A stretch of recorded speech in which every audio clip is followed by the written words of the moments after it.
Hello, welcome to Amadot Fashion Institute. My name is Atinuke, the Creative Director of Amadot Atelier.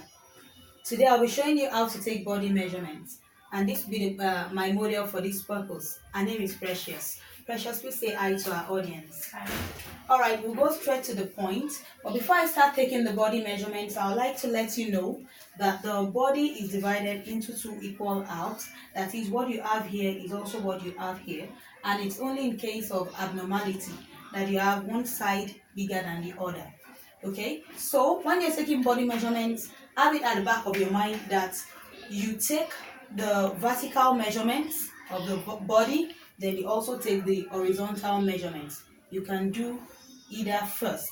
Okay, so I'll be going straight to the measurements. The most important part of the body you need to measure when you're doing this is the bust, so we'll be starting straight from there.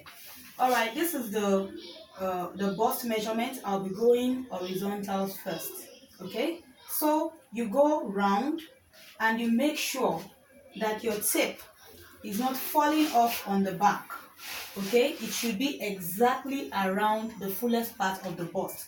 That is your bust measurement. I'll go next to the under bust measurement. The under bust measurement is the slim part below the bust. Okay, so you make sure it is fitted. And please, when you're taking your measurement, you can simply put a finger between your tape and the body so that you can have a really fitted measurement. That finger will just be the piece you need. Okay, then I'll go to the waist. The waist is actually the slimmest part of the body area. Okay, so I have a very good model, so you can see, you can easily locate where the waist is. Some people will say you can locate your waist like maybe an inch or 1.5 inch above your abdomen, but please, in any case, your waist area shouldn't be on your abdomen. It will be too low. Okay, so my waist measurement, I'll take the roundness with my tip of my finger between the tape and the body. I'll go straight to my hip measurement. The hip measurement is taken around the biggest part of the bum area. Please ensure you don't need to actually take your tape up and down. Just ensure it's staying around the biggest part of the bum area and make sure it is going round that area of the bum as well. Okay, having done that, I'll take my across chest measurement. The across chest measurement is taken this way. You can use this as a guide. You know, there is a line separating the arm from the body. Okay, so along that line, you just come and on your chest area, you're above bust, you simply come this way to that other side. If this is my client, I'll say our X chest measurement is 35 centimeters. I'm using centimeters. It's the same thing, it's just that I'm using the other side of the tape roll, which is in centimeters. Okay, having taken the X chest measurement, I can also take the bust to bust measurement. This is from one bust point to the other. Okay, then I will also take the X back, the across back measurement. It's also the same guide. Okay, from this point to this point. Okay, you take that on your client. Then I'll take my shoulder measurement. Because I'm a patternist, my shoulder measurement is taken from the nape of the neck to the shoulder bone, separating the arm from the body. So if this is my client, I'll say our shoulder measurement is 13 centimeters. Okay, if you're a freehand tailor, you can also take the full shoulder measurement, which is also very important. You take it from the shoulder bone, one shoulder bone to the other. Please don't take your your shoulder measurement this way. It makes the sleeve come too low on the body after making your clothes. Okay, so after taking that, you can be sure that you've taken the roundness of the body. You can now go ahead and take the vertical measurement of the horizontals you just took. Okay, so since I took the bust measurement first, I'll simply go from the tip of the neck to the fullest part of the bust area. I want to take my bust point measurement now. Okay, so around the area where I took the bust measurement, I'll come, if this is my client, I can use 26.5 centimeters, and I'll simply go to the under bust. That is the area where I took the roundness of the under bust as well. Okay, then I can say that is 34 centimeters. Then I'll simply go to the waist. Please, when you're taking that, make sure your tape is still on the under bust. Then you check out the area of your waist. I can use 42 centimeters for her. Still holding the under bust. If you need to check your hip area, the fullest part of the hip area, I can still use like 72 centimeters for her. Okay, then you can take any other measurement you need, like your blouse length. I can use, if she says I like my blouse to get to this area, I can use 63 centimeters. Then I can go ahead with my tape. You can see my tape is still on her under bust. Please kindly stand straight. Then I'll go ahead, take the knee measurement. I can go ahead, if there's any other measurement, the full length measurement or what have you. You take all the length of the measurements. Okay, then I'll take a neck to waist measurement.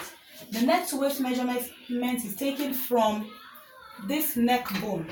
Okay, you take it from there to this area that goes in on the back.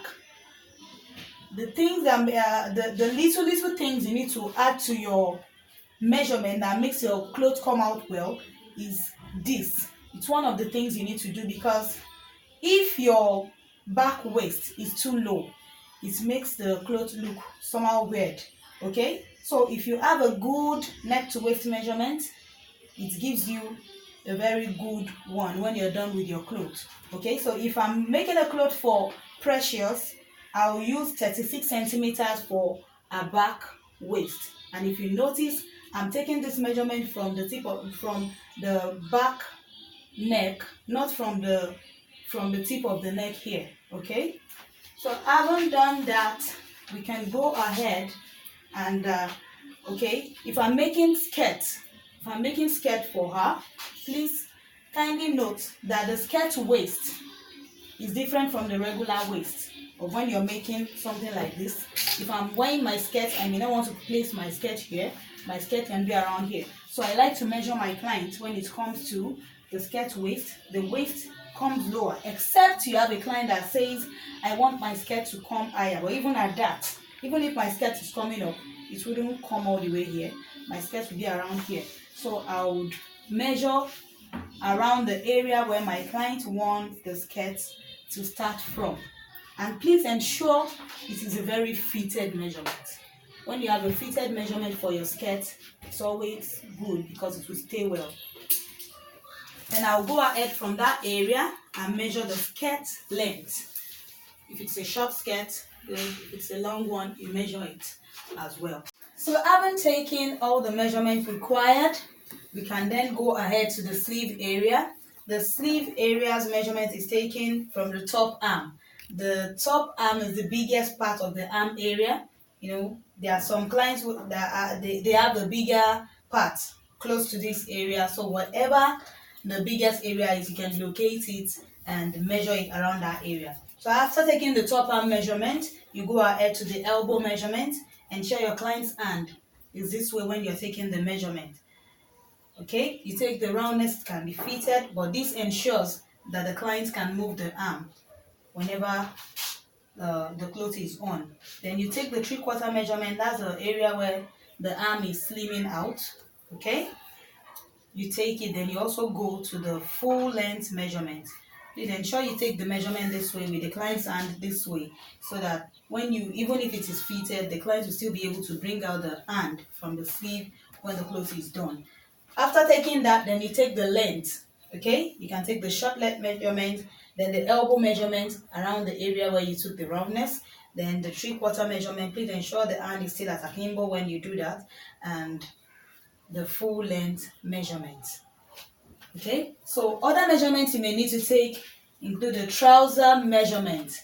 Okay, the trouser waist is still around the same area where the skirt waist was taken. Then you may want to take your thigh measurement around the lap, the biggest part around the lap area, and the knee measurement, the roundness of the knee, and also when you're taking the ankle measurement, ensure you take it this way. It's also the same way as when you were taking the long sleeve measurement. The leg should be able to come off the roundness when you're done with the trouser. Okay, you also need to take your crotch length measurement. When you're taking the crotch length measurement, ensure your client is seated on a flat surface. Then you can have a ruler, please.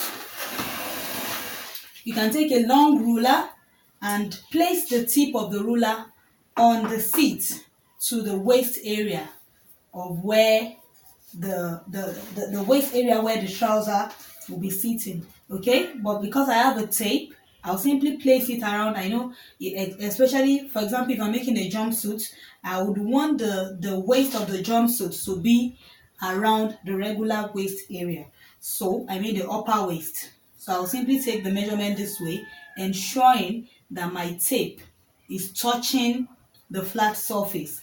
And this is 31 centimeters if it's a jumpsuit. If it's a regular trouser, you can bring down the waist to wherever the client wants the waist to be. And if I'm doing that, I can have 27 centimeters for this client. Okay, please, you can stand. Okay, so other measurements you may still need may just be the neck measurement. When you're making a shirt, you may need to take the roundness of the neck. Okay, you just place your tape around it depending on what you're making. And I have 33 centimeters for this client, and that is just it about body measurements. If they are taken properly, they go a long way in making your final output of any clothes you make to be on point. All right, so that will be all for today. Next time we'll have other things we'll bring your way. So thank you for staying with us. We appreciate you. We'll see you next time. Precious, say bye.